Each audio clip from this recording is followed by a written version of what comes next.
which are listed in scriptures. At least the basic ones: Shamona Mata Pashacham, Kshantir Rakravaracha, Jnana Vijnana Vastikam, Brahma Karma Svabhavajam. Peacefulness, tolerance, purity, knowledge, wisdom, etc., etc. So, and these two factors are very important, and Narad Muni is taking those two factors into consideration. Like, he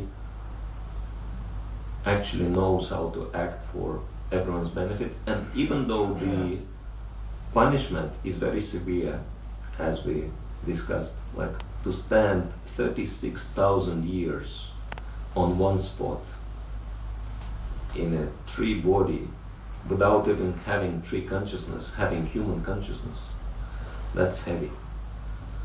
But still, they go through it, and they receive the Lord's darshan, and they feel grateful. They stand there, and Narad Muni speaks for quite a bit in here, quite a few verses. He's addressing these two boys, but they have quite some time to contemplate. It was a little bit long lecture, but they have a lot of time to think about it. Also, so and they became perfect at the end. So it was all worth it. And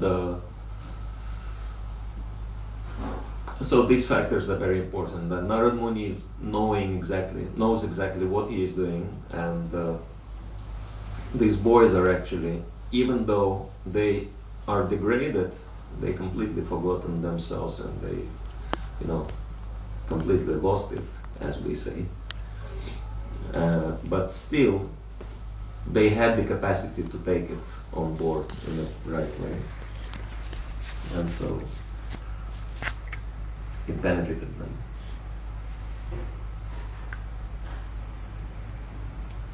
Still, even though they behaved like Anaryas, but still they belong to Aryan group. You can be demigod and like son of Lord Shiva's follower, if you don't have a high status in the society like that. And sometimes we can see that happening in real life. For example, some people, it can happen, they can take birth in a devotee family and have nice association and everything else, but then due to bad influence and certain material desires which are lingering there in the heart, do certain bad things. But because of that previous credits, they can be easily corrected, they can be easily rectified, they can put right back on track, because they have that inborn humility, which is very important for advancement in Krishna consciousness. Like I remember, I was distributing books nearby here sometime back, and a couple of years back, near the Starbucks, and I was standing, with my back to the window, and one boy was passing by, and he looked at me, because I was dressed like that, looked at the books, and he said, "Why are you following this? Why, looks like you dedicated your life to it. Why did you do that?" And by his, accent, I could tell for sure that he's from Mauritius, because this is probably the only place where Indians speak with French accent like that. And I started, explaining to him certain things, but he appeared to be pretty cynical. And then I was asking him, do you know much about it? And he said, oh yeah, of course, I come from devotee family. I was born as devotee, and my whole family, they're ISKCON devotees. We have all these books and everything else in the house, you know, and you know, I lived like that all my youth. But now I came to London and I realized, you know, that life has to offer so much more. You know, there is so much pleasure you can't measure. You know, and then, you know, now, and he was kind of, you know, boasting a little bit. He said, you know, now I can enjoy myself. I'm free, you know, to do what other people do. I don't want to restrict myself anymore, like that. And you know, and then he said, I think you should do the same thing. And it annoyed me, actually, you know, because he was so kind of falsely confident in himself.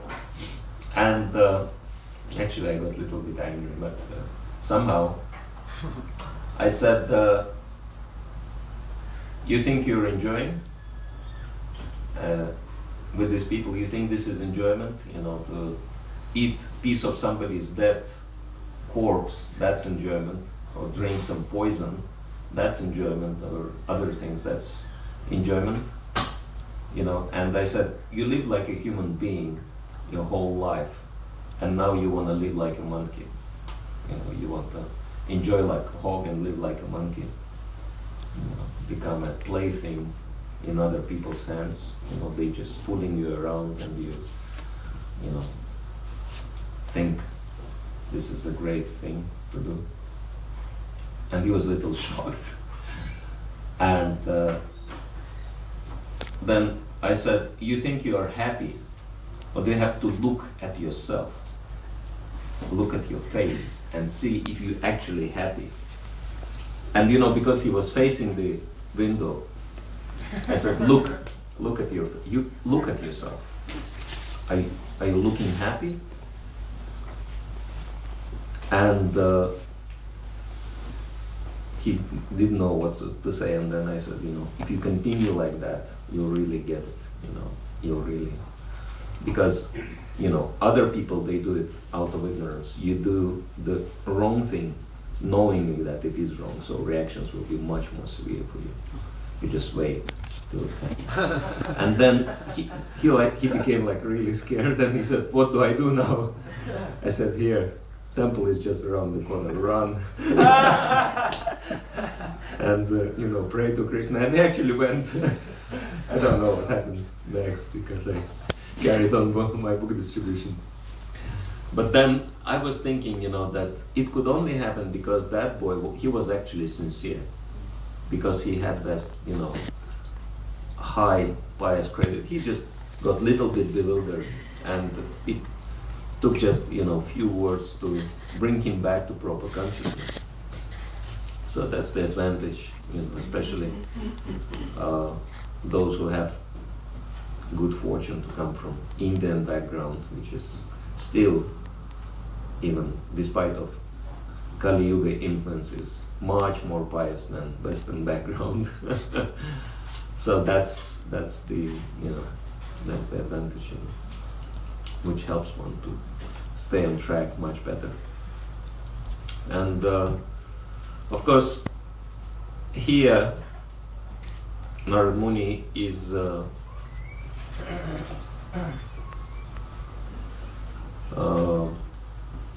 chastising them, scolding them, indirectly, you know. And this is also interesting, that Narad Muni is not like telling them directly that you are such and such, etc., etc. But he's just explaining the principle, that he says, if people behave like that, this is what's happening, and these are their characteristics, so that these boys would understand, you know, the principles. You know, that it's also another very good lesson from this pastime, how misbehavior can be corrected in a Vaishnava way. You know, you just explain people principle, you know, it's what Lord Jesus Christ says, that you hate the sin, but not the sinner, right? You explain